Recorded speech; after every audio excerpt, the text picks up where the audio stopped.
ఈరోజు వీడియో కూడా బీహార్ రాజకీయాలపైనే ఉంటుంది. ఎందుకంటే బీహార్ రాజకీయాలు అట్లా దేశాన్ని కదిలించి పడేస్తున్నాయి. ఓ భూకంపాన్ని సృష్టించినాయి బీహార్ రాజకీయాలు. మొన్న నా 20 నిమిషాల వీడియో పెట్టవలసి వచ్చింది, పెద్ద వీడియో చేయవలసి వచ్చింది. ఎందుకంటే అంత పెద్ద సమస్య, అంత బర్నింగ్ టాపిక్ దేశంలో. ఈరోజు మాత్రం చిన్న వీడియోనే చేస్తా.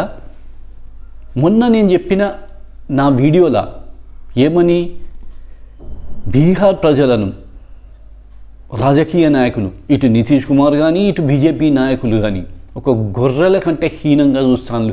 వాళ్ళకు ఒక విలువే ఇస్తలేరు, వాళ్ళని ఒక మనుషుల తీరనే చూస్తలేరు, వాళ్ళ ఓటుగా విలువ అనేదే లేదు అని చెప్పినా బహుశా చూసే ఉండవచ్చు మీరు. అది బీహార్ ప్రజలు మొత్తం నిన్న మొత్తుకుంటాను. బీహార్ ప్రజలు మొత్తం దుమ్మెత్తిపోస్తాను. బీహార్ ప్రజలు చిన్న చిన్న కూలీల నుంచి, లేబర్ నుంచి మొదలు పెడితే పెద్దోళ్ళ చదువుకున్న వాళ్ళ వరకు బీహార్ మొత్తం అట్టుడికిపోయింది ఒక్కసారి నితీష్ కుమార్ చేసిన చర్యకు, బీజేపీ చేసిన చర్యకు. అదొక పెద్ద సెన్సేషన్, కదిలిపోయింది బీహార్. బీహార్ ప్రజలు దాదాపుగా తిరగబడతాను, దుమ్మెత్తిపోస్తాన్లు, ఉమ్మేస్తాన్లు నితీష్ కుమార్ మీద. ఆ ఉమ్మిలా నితీష్ కుమార్ కొట్టుకపోవడు ఖాయం. నితీష్ కుమార్ తోటి ఇట్లాంటి దిగజారుడు రాజకీయాలు చేసిన బీజేపీ నాయకులు కూడా కొట్టుకపోవడు ఖాయం. అట్లా ఆగ్రహావేశాలు వ్యక్తమవుతాయి బీహార్ ప్రజలు. చాలా తీవ్రమైన వ్యతిరేకత ఉన్నది. సేమ్ నేను మొన్న నా చెప్పిన వీడియోలు ఎట్లయితే చెప్పిందో అదే వ్యక్తం చేస్తాను. మమ్మల్ని అసలు ఒక మనుషుల చర్యనే చూస్తలేరు వీళ్ళు. ప్రజలు అంటాను, కుప్పల ప్రజలు. ఈవెన్ ఢిల్లీకి పోయి, ఢిల్లీలో బీహార్ ప్రజలు కూలి పనులు చేసుకునేటానికి వస్తారు కదా, అక్కడికి పోయి విలేకరులు అడిగితే కూడా ఇదే ఒపీనియన్. పల్టురామ్, నితీష్ కుమార్ ఒక పల్టురామ్, నితీష్ కుమార్ ఒక చరిత్రహీనుడు అయిపోయిండు, నితీష్ కుమార్ పొలిటికల్ చరిత్ర క్లోజ్ కాబోతుంది అంటాను పబ్లిక్ మొత్తం. దుమ్మెత్తిపోస్తాను, వాస్తవంగా కూడా దుమ్మెత్తిపోస్తాను. నిన్న ప్రశాంత్ కిషోర్ ప్రెస్ మీట్ పెట్టిండు. ప్రశాంత్ కిషోర్ తెలుసు కదా, దేశమంతా తెలిసిన వ్యక్తి, strategist, election strategist Prashant Kishor పోయిన అసెంబ్లీ ఎలక్షన్లలో మమతా బెనర్జీకి, వెస్ట్ బెంగాల్లో టీఎంసీకి స్ట్రాటజిస్ట్గా పనిచేసిండు, వ్యూహకర్తగా పనిచేసిండు. అప్పుడు ఆయన ఒక ఛాలెంజ్ చేసిండు, బహుశా కంట్రీ మొత్తం తెలిసిన ఛాలెంజ్ అది ఏంటిది అంటే, ఆ అసెంబ్లీ ఎలక్షన్లలో బీజేపీ డబుల్ డిజిట్ కనుక దాటితే, అంటే 99 సీట్లు దాటితే నేను నా వృత్తికి రిజైన్ చేసి వెళ్ళిపోతా, జీవితంలో నా వృత్తి వైపు తిరిగి చూడా అని ఒక ఛాలెంజ్ విసిరిండు. డబుల్ డిజిట్ దాటది బీజేపీ అని. అప్పుడు బీజేపీ నాయకులు క్లెయిమ్ చేసుకున్నారు. ఏం క్లెయిమ్ చేసుకున్నారు? 200 సీట్లతోటి మేము గవర్నమెంట్ ఫామ్ చేసుకుంటాం అని క్లెయిమ్ చేసుకున్నారు. అందరు రాజకీయ నాయకులు అదే చేస్తారు. ఎలక్షన్ల ముందు మేమే గెలవబోతానమంటారు. మొన్న రీసెంట్ తెలంగాణ ఎలక్షన్లో కూడా బీజేపీ ఏమన్నది, మేమే గవర్నమెంట్ ఫామ్ చేయబోతాం తెలంగాణలో అన్నది. 8 సీట్లు వచ్చినాయి. అక్కడ కూడా 200 సీట్లు వస్తాయి అని క్లెయిమ్ చేసుకున్న సందర్భంలో ప్రశాంత్ కిషోర్ డబుల్ డిజిట్ దాటది అన్నాడు. అంతే, ఎలక్షన్ రిజల్ట్ వచ్చింది, 77 సీట్లు వచ్చినాయి. దేశం మొత్తం ప్రశాంత్ కిషోర్ వైపు చూసింది. అప్పుడు సేమ్ నిన్న ప్రెస్ మీట్ పెట్టి ప్రశాంత్ కిషోర్ చెప్పిన మాట ఏంటి అంటే, రాబోయే అసెంబ్లీ ఎలక్షన్లలో, పార్లమెంట్ ఎలక్షన్లు కాదు, పార్లమెంట్ అంటే 2 నెలలు ఉన్నది, రాబోయే అసెంబ్లీ ఎలక్షన్లల్లో నితీష్ కుమార్ తోటైతే ఎవరైతే పొత్తు పెట్టుకున్నారో, నితీష్ కుమార్ తోటి కలిసి ఎలక్షన్లల్లో ఎవరు పోని, బీహార్ అసెంబ్లీ ఎలక్షన్లల్లో నితీష్ కుమార్కు ఆ పార్టీకి, పొత్తు పెట్టుకున్న పార్టీకి 20 సీట్లు కనుక దాటితే నేను నా వృత్తిని జీవితంలో ముట్టుకోను, నా వృత్తిని వదిలేస్తా కంప్లీట్గా. ఇది నా ఛాలెంజ్. ఈ వీడియోను మీరు రిజర్వ్ చేసి పెట్టుకోండి, తర్వాత రిజల్ట్ వచ్చినాక నన్ను అడగండి, నాకు గుర్తు చెయ్యండి అని విలేకరులకు చెప్పిండు. మరి 20 సీట్లు దాటాయి రాబోయే అసెంబ్లీ ఎలక్షన్లలో బీహార్లో. నితీష్ కుమార్నైతే ఒక ధూర్తుడు అంటాడు, ఒక ధూర్త్ హే నితీష్ కుమార్ అంటాడు. దూర్తంటాడు. నితీష్ కుమార్కు అసలు క్రెడిబిలిటీ లేదు, విశ్వసనీయత లేదు అని దేశం మొత్తం అంటాను. బీహార్ ప్రజలైతే దుమ్మెత్తిపోస్తాను, అసలు క్రెడిబిలిటీ లేదు, పల్టు రామ్ అంటాడు. ప్రశాంత్ కుమార్ అన్న ఇంకో మాట ఏంది, ఒక్క నితీష్ కుమారే పల్టు రామ్ కాదు అంటే పల్టీలు కొడతారు. అంటే వాళ్ళకు క్రెడిబిలిటీ ఉండదు, విశ్వసనీయత ఉండదు, ఎక్కడ ఒక కాడు ఉండరు, నమ్మక ద్రోహమే వాళ్ళది అని పల్టీ మార్ అంటారు. నితీష్ కుమార్ ఒక్కడే పల్టీ మార్ కాదు, నరేంద్ర మోదీ పల్టీ మారే, అమిత్ షా పల్టీ మారే అని ప్రశాంత్ కిషోర్ అన్నాడు. ప్రెస్ మీట్ పెట్టి మరీ చెప్పిండు. ఇది బీహార్ రాజకీయం ఇట్లున్నది. అయితే అసెంబ్లీ ఎలక్షన్ల వరకు నితీష్ కుమార్ను కూడా బతకనిచ్చే పరిస్థితి లేదు బీజేపీ. ఫిబ్రవరిలో ఫైనాన్స్ బిల్లు పెట్టాలి, ఆర్థిక బిల్లు పెడతారు. ఆ బిల్లు పాస్ కాకపోతే రాష్ట్రపతి పాలన విధిస్తారు. బహుశా అదే జరగవచ్చు, బీజేపీ రాష్ట్రపతి పాలన పెట్టబోతోంది, నితీష్ కుమార్ను క్లోజ్ చేయబోతోంది. లేదా ఆఫ్టర్ పార్లమెంట్ ఎలక్షన్స్ తర్వాత మహారాష్ట్రలో ఎట్లయితే శివసేనను చీల్చేసిందో, కొనుడే మహారాష్ట్రలో శివసేన ఎమ్మెల్యేలను కొన్నప్పుడు మహారాష్ట్ర మొత్తం ఒక స్లోగన్ మోగిపోయింది రాజకీయాలల్లో, 50 కోకే సబ్ కుచ్ ఓకే. కోకే అంటే ₹1,00,00,000, 50 కోకే అంటే 50 కోట్లు ఇస్తే అన్నీ ఓకే. అది ఎమ్మెల్యేల పరిస్థితి, 50 కోట్లు. సేమ్ పరిస్థితి ఇప్పుడు నితీష్ కుమార్ పార్టీకి కూడా జరగబోతోంది. బీజేపీ అదే చేస్తుంది ఆఫ్టర్ పార్లమెంట్ ఎలక్షన్స్ తర్వాత. అయితేనా రాష్ట్రపతి పాలన పెట్టడం ఫిబ్రవరిలో, లేదా ఆఫ్టర్ పార్లమెంట్ ఎలక్షన్స్ ఏమన్నా నితీష్ కుమార్ తోటి లాభం జరుగుతుందని బీజేపీ అనుకుంటాను. ఆఫ్టర్ పార్లమెంట్ ఎలక్షన్స్ మొత్తం నితీష్ కుమార్ 48 మంది ఎమ్మెల్యేలు ఉన్నారు, కొనిపడేసే ఆలోచనే. నితీష్ కుమార్ వాషౌట్, నితీష్ కుమార్ పొలిటికల్ ఎరా క్లోజ్ అయిపోతాను. ఇక నితీష్ కుమార్ చరిత్రహీనుడైపోయింది. మంచి లీడర్, పెద్ద లీడర్, నాన్ కరప్టెడ్ అని అంటారు, మంచి పేరే ఉండే. కాకపోతే ఒక్క దుర్గుణం ఏంది అంటే పల్టిమార్, క్రెడిబిలిటీ, విశ్వసనీయత, నమ్మదగ్గ వ్యక్తి కాదు. సేమ్ అదే పేరు బీజేపీకి ఉన్నది, వేరే తేడా ఏం లేదు. బీజేపీకి అదే పేరు ఉంది, అది మనం అనేది కూడా కాదు, దేశం మొత్తం అనే పేరు. ఈవెన్ వాళ్ళ బీజేపీ పార్టీ ప్రెసిడెంట్ జేపీ నడ్డానే పాట్నాలు అన్నాడు, ఇక ముందు దేశంలో ప్రాంతీయ పార్టీలు అనేటివి ఉండయి అంటే వాటిని ఖతం చేసేస్తాము అని అర్థం. బీజేపీ చేసుకుంటే వచ్చేది అదే. ఏ పార్టీతోటి పొత్తులు ఉంటారో కౌగిలించుకొని కత్తితోటి పొడుస్తారంటారు చూసిలా రాజకీయాలల్లో, కౌగిలించుకొని కత్తితోటి పొడుస్తుంది. అదే బీజేపీ లక్షణం. బీజేపీ చెయ్యబోయేది అది, నడ్డా చెప్పిందే అది మనం అనేది కాదు. జేపీ నడ్డా స్వయంగా చెప్పిండు, ఏ ప్రాంతీయ పార్టీ కూడా ఇక ముందు దేశంలో ఉండయి అంటే కత్తి తీసి పొడిచేస్తారు. తను వింటున్నారు. నితీష్ కుమార్కి ఇప్పుడు జరిగింది అదే, అయిపోయి ఎండ్ నితీష్ కుమార్ పని. కాకపోతే ఏంటంటే ఒక చరిత్రహీనునిగా మూసిపోతుంది నితీష్ కుమార్ పొలిటికల్ లైఫ్. అయిపోయింది నితీష్ కుమార్ది. ఎందుకంటే కొడుకు కూడా రాజకీయాలలో లేడు, కొడుకును కూడా తీసుకురాలి, అన్నీ బాగానే ఉన్నాయి. ఈ ఒక్క దుర్గుణం, పల్టీ మార్గుణం, దాంతో నిలకడలేనితనం. ఇవాళ ఏం చేస్తాడో రేపు ఏం చేస్తాడో తెలియదు. దీనికి దానికి భూమికి ఆకాశానికి తేడా ఉంటుంది. ఇవాటి పని రేపటికి పనికి. ఇది నితీష్ కుమార్ చరిత్రహీనుడు అయిపోయిండు, దుమ్మెత్తిపోస్తాడు. మొత్తం తేజస్వి యాదవ్ ఆర్జేడీ పార్టీ, లాలూ ప్రసాద్ యాదవ్ కొడుకు వైపు తిరిగిపోయింది ప్రజలు. వేలాది మంది వాళ్ళ ఇంటి ముందు, వేలాది మంది, ప్రతి ఒక్కరి నోట్ల నితీష్ కుమార్.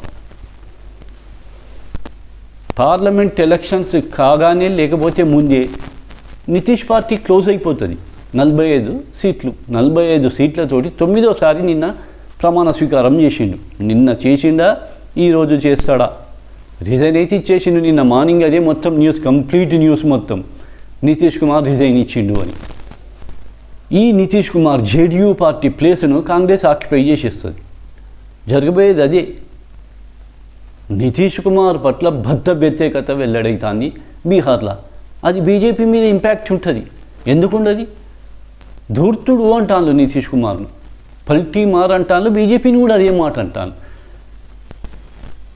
బీజేపీ ఎందుకు చేసింది? నితీష్ కుమార్ ఉంటేనే అక్కడ పార్లమెంటు సీట్లు గెలుస్తాము అన్న ఉద్దేశంతో. పోయినసారి 40 సీట్లకు బీజేపీ నితీష్ కుమార్ కలిసి పోటీ చేస్తే 39 సీట్లలో గెలిచింది. ఈసారి సగం సీట్లలో కూడా గెలవది బీజేపీ, సగం ఎంపీ సీట్లు గెలవది. అక్కడ నిన్నటి చర్య ఇండివిజువల్గా ఇండిపెండెంట్గా పోయినా సరే ఏమన్నా కావచ్చు ఎంపీ సీట్లు, కానీ ఈసారి తగ్గిపోతుంది. ఆ 40 అయితే 39 అయితే రావు, 20 లోపే వస్తాయి, దిగిపోతుంది. అది కూడా ఇప్పటి పరిస్థితి, ఇంకా వర్స్ట్ కూడా కావచ్చు పరిస్థితి. ఎందుకంటే పోలరైజేషన్ మారిపోతుంది. సేమ్ తెలంగాణలో లాగా బీజేపీ కాంగ్రెస్ని ఎవరు గుర్తు చేసుకోలే. కేసీఆర్ను గద్దెదించడానికి యాంటీ ఇన్కంబెన్సీ వ్యతిరేకతతోటి కేసీఆర్ను గుర్తు చేసుకోలే. దించాన్నని పట్టుబట్టిళ్ళు ఆల్టర్నేట్గా బీజేపీని సూచించుకున్నారు. బీజేపీ పోయి బీఆర్ఎస్ తోటి కుమ్మక్కైపోయింది. ఎట్లా పోయింది బీజేపీ? వాషౌట్ అయిపోలే. చచ్చిపోయి ఉన్న కాంగ్రెస్ మళ్ళీ ప్రాణం పోసుకొని వచ్చి రూలింగ్లోకి వచ్చేసింది. బహుశా సేమ్ జరగవచ్చు బీహార్లో. వీళ్ళు ఆశించిన ఎంపీ సీట్లను ఆశిస్తాను, మళ్ళీ 39కి 39, మళ్ళీ పోయినసారి సీట్లనన్నా గెలవాలి అని. అది మాత్రం జరగని పని. నాయకులను చీల్స్తాను, మహారాష్ట్రలో నాయకులనే చీల్చిండ్లు, ప్రజలను చీల్చలేకపోతాను. నాయకులను చీల్చడానికి, ఎమ్మెల్యేలను కొనడానికి పైసలు ఉన్నాయి, లక్షల కోట్ల పైసలు ఉన్నాయి అందరి దగ్గర రాజకీయ నాయకులలో. ఒకప్పుడు 1000 కోట్లు. ఇప్పుడు ఏ రాజకీయ పార్టీల దగ్గర కూడా, మన తెలంగాణ రాష్ట్రంలో కూడా ఇన్నాం లక్షల కోట్లు. నాయకులను కొనేస్తాను, నాయకులను చీల్స్తాను. ఈడీ ప్రధాన కారణం, ఈడీతోటి చేస్తాను. కానీ ప్రజలను చీల్చలేకపోతాను. ప్రజలకు ఆ విశ్వాసంతో ఉంటాను, ఎవరికి ఓటేయాలనో వాళ్ళని. తెలంగాణ జరిగింది అదే, సేమ్ రిపీట్ అయింది తెలంగాణ ఎలక్షన్లలో. బీఆర్ఎస్ తోటి కుమ్మక్కు అయింది బీజేపీని కూడా తీసి తొక్కిపడేసిండ్రు. లేకపోతే బీజేపీ గవర్నమెంట్కి రావాలి ఈరోజు, కనీసం 45 సీట్లతోటి అన్నీ ఉండాలి. 45 సీట్లు బీజేపీకి వచ్చినాయంటే గవర్నమెంట్ ఫామ్ చేసుడు వట్టి విషయం. బీజేపీకి బీఆర్ఎస్ తోటే కలిసి గవర్నమెంట్ ఫామ్ చేసేసి, కానీ అది జరగలే. కుమ్మక్కు రాజకీయాలు చేసి చీకటి ఒప్పందాలు చేసుకున్నారు. ప్రజలకు తెలియకుండా పోతుందా? అదే బీజేపీకి ఉన్న ప్రధాన లక్షణం. నేను చెప్పేది, మభ్య పెడతారు ప్రజలను, పిచ్చోళ్ళు అనుకుంటే ఎట్లా? ఇప్పుడు అదే సేమ్ నితీష్ కుమార్ పొలిటికల్ ఎరా క్లోజ్ అయిపోతుంది. ఆ ప్లేస్లకు కాంగ్రెస్ వచ్చేస్తుంది. అయితే ఇక్కడ నితీష్ కుమార్ ఉన్నట్టుండి పల్టీ కొట్టడానికి కారణం ఏంటి అంటే, ఏజ్ అయిపోయింది నితీష్ కుమార్ది, పొలిటికల్ లైఫ్ అయిపోయింది. కాకపోతే ఏంటంటే చరిత్రహీనంగా మిగిలిపోయింది. మంచిగా ఉండే ఇండియా గఠబంధన్ తోటి ఉంటే ఇంకా 5-6 ఏళ్ళైనా మంచి పొలిటికల్ లైఫ్ ఉండే, కానీ ఇప్పుడు ఎండ్ అయిపోయింది. ఉనికి కోల్పోతాడు నితీష్ కుమార్. అయితే ఏంది ఇది? ఇట్లాంటి సూసైడల్ డిసిషన్ అన్నట్టు నితీష్ కుమార్, ఆత్మహత్యా సదృశ్యం అంటారు చూడండి, అది తీసుకున్నాడు. దీనికి కారణం ఏంది అంటే, ఈడీ ఆపరేషను నితీష్ కుమార్ను దెబ్బ కొట్టడానికి, ఇండియా అలయన్స్ మీద దెబ్బ కొట్టడానికి బీజేపీ నాయకులు జూన్ నుంచి ఈడీ ఆపరేషన్ స్టార్ట్ అయింది. ఇది ఒక్క నెలలో జరిగింది కాదట, వార్తలు వస్తున్నాయి అట్లా. జూన్ 19వ తారీఖు రోజు ఖెబ్బు సింగ్ అనే ఒక తని మీద ఈడీ రేడ్ చేసింది. ఖెబ్బు సింగ్, ఈ ఖెబ్బు సింగ్ బిలియనీర్, అరబ్బపతి, కరోడ్పతి అట. లలన్ సింగ్ మొన్నటి వరకు JDU Nitish Kumar party president ఉండే 10 days కింద లలన్ సింగ్ను నితీష్ కుమార్ దించేసిండు. ఎందుకు అంటే, ఇగో ఈ పల్టీ కొట్టేటానికని.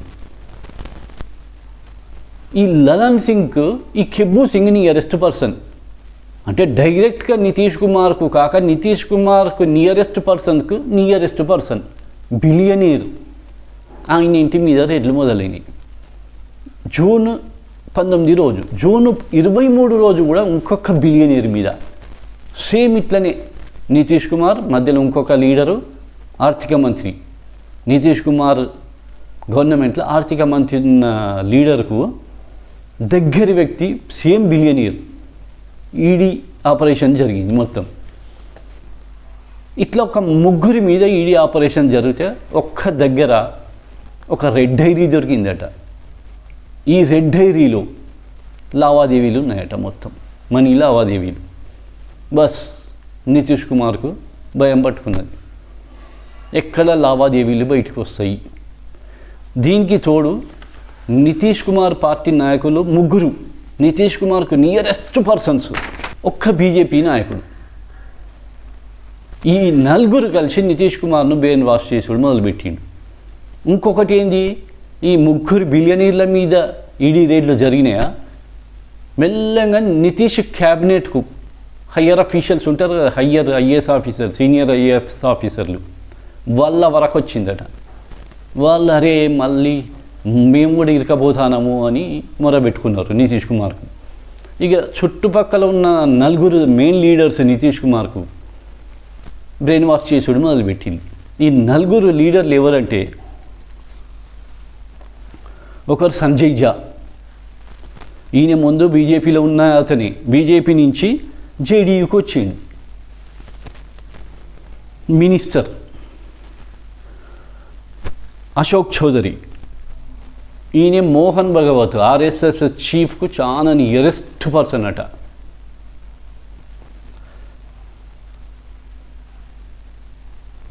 ఈయన జేడీయూలకు వచ్చిన మనిషి బీజేపీ నుంచి. కేసీ త్యాగి, ఈ కేసీ త్యాగి కూడా జేడీయూ లీడరే. ఈయన కొడుకు బీజేపీలో ఉన్నాడు, బీజేపీలో సమ్ ఎమ్మెల్యేనో ఎంపీగానో ఉన్నాడు. ఇక్కడ వచ్చింది ఏంటి అంటే, ఇప్పుడు ఈ నితీష్ కుమార్కు నియరెస్ట్ ఉన్న లీడర్లందరూ కూడా వాళ్ళ పిల్లలు బీజేపీ నాయకులతోటి బిజినెస్ పార్ట్నర్షిప్. నెక్స్ట్ వచ్చి సుశీల్ కుమార్ మోడీ, ఈయనే నితీష్ కుమార్ బీజేపీ గవర్నమెంట్ పోయినసారి ఉన్నప్పుడు ఉప ముఖ్యమంత్రిగా చేసిండు సుశీల్ కుమార్ మోడీ. ఈయన బీజేపీ పర్సన్. ఇగో ఈ నలుగురు కలిసి నితీష్ కుమార్ బ్రెయిన్ వాష్ చేసిండు. ఈ నలుగురికి కూడా, సుశీల్ కుమార్ మోడీ అంటేనో బీజేపీ పర్సనే, బీజేపీ లీడర్. మిగతా జేడీయూ లీడర్లు కూడా పూర్తి సంబంధాలు బీజేపీ తోటి. ఈ నలుగురు కలిసి నితీష్ కుమార్ను మనకు చుట్టుకుంటుంది ఈడీది, నీ వరకు వస్తుంది అని భయపెట్టించి బ్రెయిన్ వాష్ చేసిండు. ఇమీడియట్గా నితీష్ కుమార్ పల్టీ కొట్టిండు. ఎండ్ స్టేజ్ నితీష్ కుమార్ పొలిటికల్గా. ఏదో ఉపరాష్ట్రపతి పదవి ఇస్తామన్న ఒక ఒప్పందం కూడా జరిగింది. ఉపరాష్ట్రపతి ఏం చేసుకుంటాడు, వేస్ట్ ఉపరాష్ట్రపతి. ఇది బీహార్ రాజకీయాలు. ఇక ఈ కారణాలతోటి నితీష్ కుమార్ జంప్ చేసిండు మళ్ళీ ఒక్కసారి. వ్యక్తిత్వాన్ని పోడగొట్టుకున్నాడు, పొలిటికల్ ఫ్యూచర్ని పోడగొట్టుకున్నాడు. సరే ఇంకో 5-6 ఏళ్ళు ఉండు కావచ్చు పొలిటికల్ ఫ్యూచర్. ఓల్డ్ ఏజ్ వచ్చేసింది, కొన్ని నిర్ణయాలు కూడా తప్పుడు తీసుకుంటా ఉండట ఓల్డ్ ఏజ్ తోటి, ప్రాబ్లంతో. మొత్తానికైతే బీజేపీకి ఇప్పుడు నితీష్ కుమార్ను పట్టుకొని పార్లమెంట్ ఎలక్షన్లలో పోదామనుకుంటాను. 39 సీట్లు పోయినసారి గెలిచిన సీట్లను మళ్ళీ గెలవాలి అనుకుంటాను, కానీ బహుశా అది అసంభవం. ఎందుకంటే దేశం మొత్తం తెలిసిపోతాను. మీరే చూడండి, సోషల్ మీడియాలో చాలా మంది విలేకరులు ప్రజలను అడుగుతాను, ఉత్తరప్రదేశ్లో కూడా వ్యతిరేకత ఉన్నది, పూర్తిగా దేశం మొత్తంలో వ్యతిరేకత ఉన్నది బీజేపీ పట్ల. అది బయటికి కనబడతలేదు, ఎందుకంటే మెయిన్ స్ట్రీమ్ మీడియా మొత్తం గోధీ మీడియా, అమ్ముడుపోయిన మీడియా మొత్తం కంట్రీ వైడ్గా యాంటీ ఇన్కంబెన్సీ ఉన్నది. కంట్రీ వైడ్గా వ్యతిరేకత ఉన్నది బీజేపీ పట్ల. వ్యతిరేకత వెల్లిబుచ్చుతాను. సౌత్లో లేకపోవచ్చు, సౌత్లో బీజేపీ లేదు కాబట్టి. నార్త్ సైడ్ మాత్రం పూర్తి వ్యతిరేకతతోటి ఉన్నది బీజేపీ. ఈ రామ్ మందిర్ కార్డు పనిచేసే పరిస్థితి అసలే లేదు. అది ఇప్పటికే మాయమైపోయింది. రామ్ మందిర్ స్లోగను, రామ్ మందిర్ కార్డు ఒకటి, ట్రంప్ కార్డు, అది అయిపోయింది ఇప్పటికే, మర్చిపోయింది పబ్లిక్. ఇంకో నెల రోజులల్లో అసలు గుర్తు కూడా ఉండదు. వ్యతిరేకత మూట కట్టుకున్నది బీజేపీ. దేశం మొత్తం యాంటీ ఇన్కంబెన్సీ తోటి ఉంటుంది బీజేపీ. వ్యతిరేకత, పూర్తి వ్యతిరేకతతోటి ఉన్నది. మరి వాస్తవంగా చూడాలంటే రామ్ మందిర్ తోటి ఎలక్షన్ గెలిచేదైతే ఈ నితీష్ కుమార్ తోటి కుమ్మక్కు రాజకీయాలు ఎందుకు మరి బీజేపీకి? అంటే రామ్ మందిర్ కార్డు పనిచేస్తలేదు అని అర్థమే కదా. తెలుసు బీజేపీ నాయకులకు రామ్ మందిర్ కార్డు పనిచేయది, పాత కార్డు 92 నుంచి వాడతాను, 30 ఏళ్ళు దాటిపోయింది ఆ కార్డును వాడబట్టి. అది ఏదో ఒక కొంత పర్సెంటేజ్ అట్లా ఉంటే ఉండవచ్చు తప్ప అది ఎలక్షన్ రిజల్ట్ను మార్చేంత. ఇప్పుడు బీజేపీకి దేశవ్యాప్తంగా 10 ఏళ్ళ పాలన కదా, ఈ 10 ఏళ్ళ పాలనల వెల్లడైన వ్యతిరేకతకు అది కౌంటర్ రామ్ మందిర్ కాదు అన్నది బీజేపీ నాయకులకు కూడా తెలుసు. ఇది బీహార్ ప్రస్తుత పరిస్థితి. ఇంకా నడుస్తుంది బీహార్ది. ఇక ఈ వారం రోజులు ఇదే ఉంటుంది.